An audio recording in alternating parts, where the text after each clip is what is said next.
Operator maskapai penerbangan memastikan harga tiket pesawat saat libur Natal dan Tahun Baru tetap dalam ambang batas.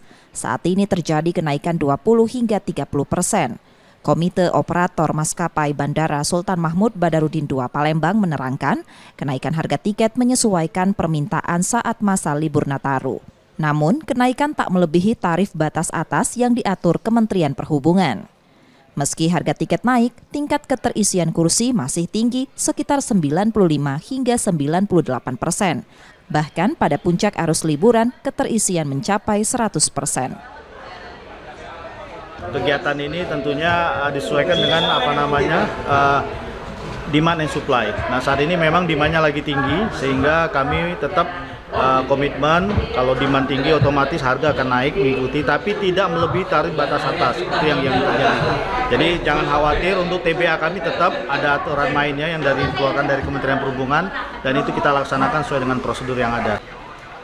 Mengantisipasi lonjakan permintaan, sejumlah maskapai seperti Garuda, Lion, dan Batik sudah mengajukan jadwal penerbangan tambahan, terutama untuk destinasi favorit seperti Jakarta.